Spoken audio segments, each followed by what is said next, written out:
Thief the Dark Project is one of the most influential and one of the most important games in general when it came to the video game industry back of 1998. And the reason why is a lot of people weren't really quite expecting for this game to sell. And it sold over, I would say, to be a rough guesstimate, over 1.6 million units.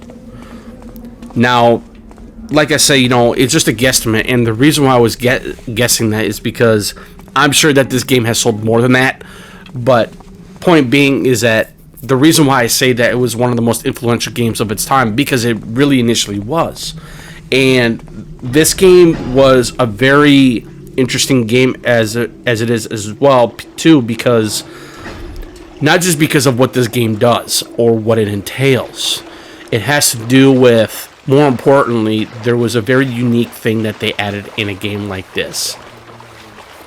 It was a very interesting way of knowing where sound is coming from. They did a very unique soundscape to where whenever Garrett is walking, the protagonist that you play in this game, whether if you're walking on a rug, it's quieter. You're not going to make as much noise. When you're basically walking on a higher walking area, like marble or glass or tile, it's going to make a higher pitched sound, and that sound is going to reverberate around in that specific type of area. And that's pretty much what they did. And what that does is that sound is going to reverberate not just from the tile, it's going to reverberate through like a certain type of a wall, of a hallway, or anything where it's going to reverberate from. And that's what makes this game very much unique of a stealth game as it is, and in general, of why this game was one of the most anticipated and most beloved franchise known to the video game industry. Now, what I really want to talk about this game in general as well is its stealth mechanics, other than its soundscape. You play as Garrett, like I previously mentioned, and you basically, what you already are. You're a master thief. You play as a master thief, and he goes around stealing stuff. Basically, this game also takes place in a somewhat of a pseudo magic Victorian type of steampunkish type of world, and that's another thing what really makes this game really unsettling in a certain way. But it does it really well in terms of its storytelling and its sound, and the way how this game just really makes it more different from that of any other stealth mechanic type of game out there, like Tenchu Stealth Assassins, or Assassin's Creed, because we didn't have Assassin's Creed until like 2007. I'm just putting my little thought in there, or idea. So what I want to do is that I really want to talk about why this game was not just one of the most influential games in the market of the video game industry back in 1998, is the fact that, you were able to do a lot of certain types of different things that you normally couldn't really do in that time of any kind of stealth games that you can play in general. Metal Gear Solid didn't have what this game does. You can knock enemies out in that game, but however, in Thief the Dark Project, you were able to knock out enemies with a blackjack. A blackjack is one of the most not anticipated. That's wrong. Is one of the most exclusive weapons in the game, to where you can knock out enemies rather than killing them. Yes, you can kill your enemies in this game, but I wouldn't highly recommend it, because you will eventually go into a specific combat scenario, and it's not one of the most fun things ever. I mean, believe me, I've tried it, I've done it, and it wasn't the most pleasant. So now, what I really want to talk about here, too, is I am going to try as best as I can to talk about this game as much as I can here. But I've been thinking we should watch the And so, this game is also based upon an engine called the Dark Engine. And they were able to do quite a bit with this engine, along with, its intricate lighting and attention to detail. And another thing that really made this game even really interesting as well, other than it being a stealth game in general, is the light bar. The light bar initially was not going to be produced or implemented in Thief the in Thief the Dark Project. Oh my god, I can't talk today. They were going to do something entirely different before this game even got made.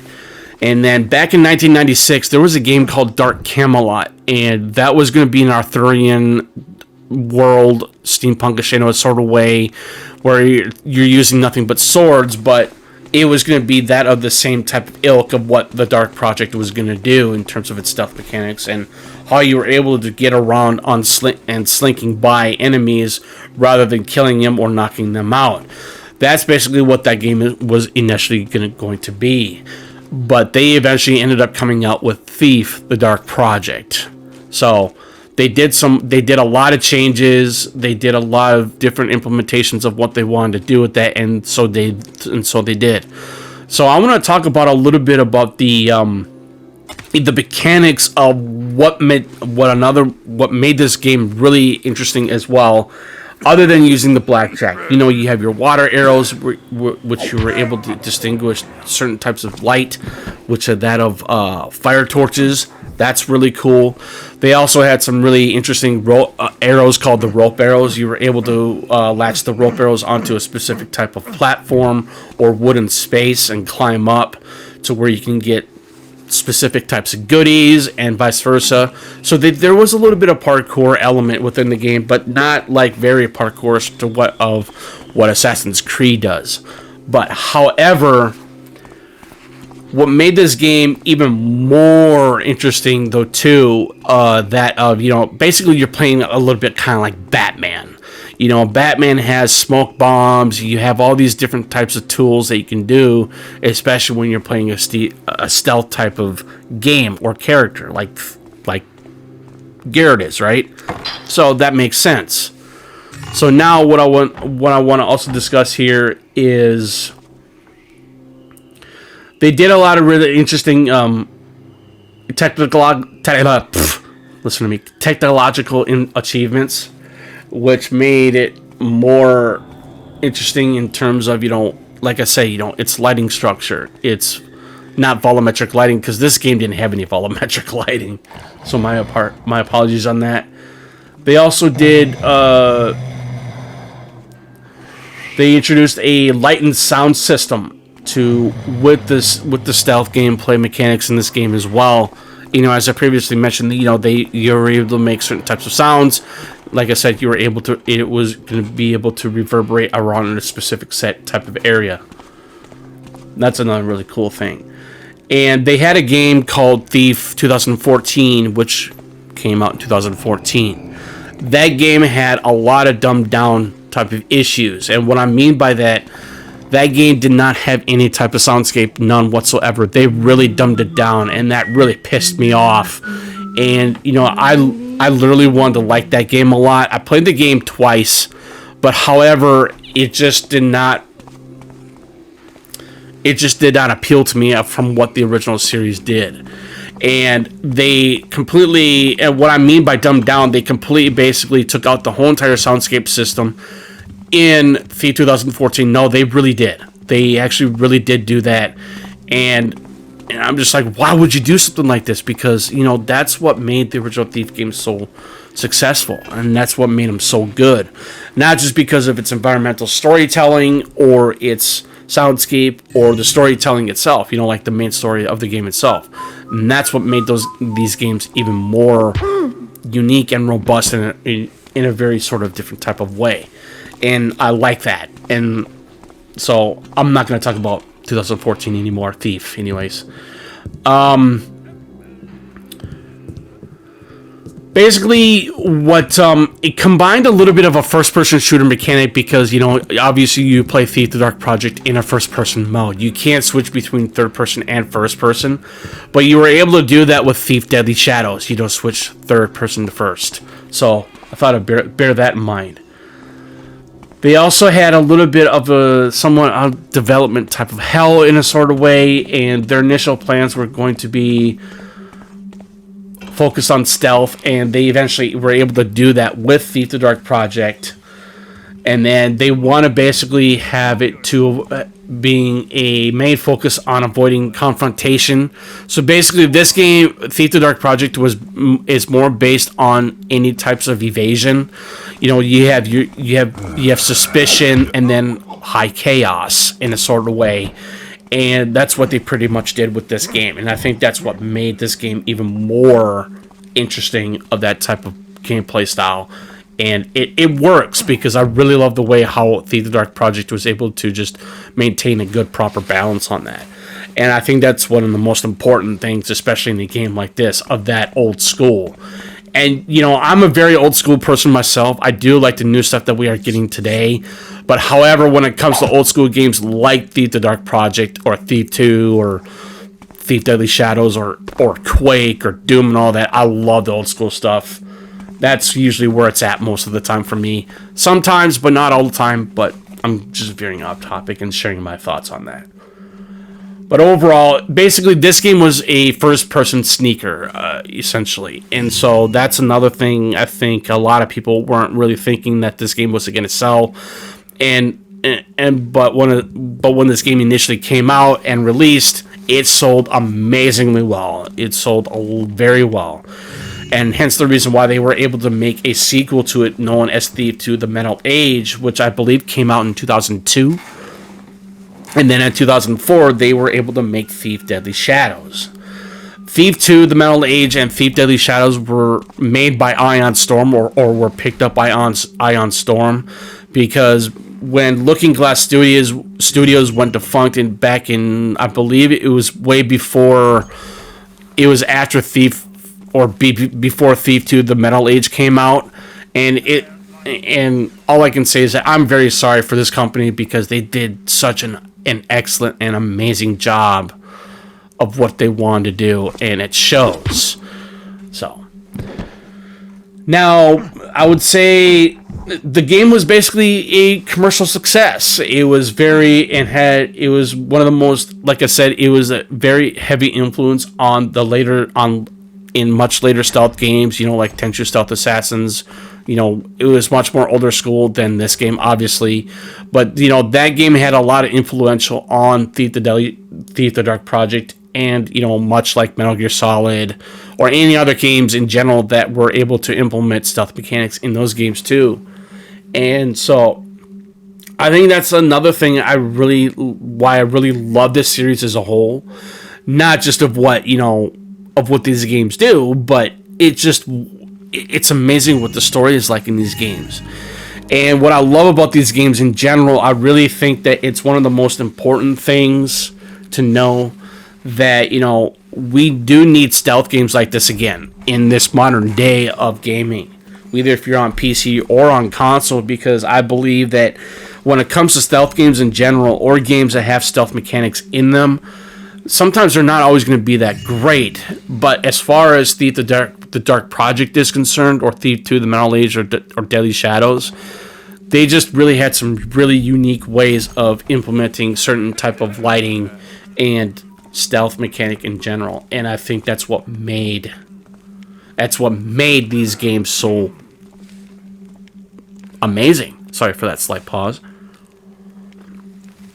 And so, yeah, you know, and that's why I love these games. You know, another thing I will discuss here, though, too, is the fact that it's the level intricacy design of this game.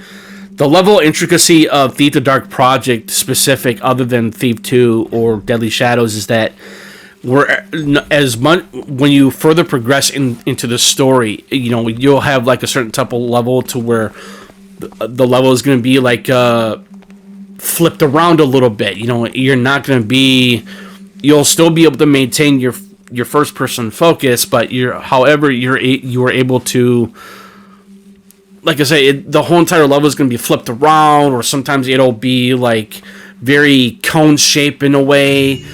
You will be going into a certain level to where there's some water involved, and you have to go through some water areas in order to go to another part of that specific set level. And so the level design in this game is one of the best I've seen, other than it being an old school game. And I really think that they did an amazing job on that, though, too. And And like I say, I have never seen level design like this before in the game. I mean, yes, granted that there have been games like, the Metro series. They did some really good stealth mechanics in that series as well, but it's not as intricate as what Thief the Dark Project did. And, like I say, it has to do with the soundscape. It has to do with the way how it just looks overall. And it's just interesting enough to know that it's amazing what they were able to do with limited resources that they were able to do with this game when before it initially released. And it's amazing. I absolutely love this series.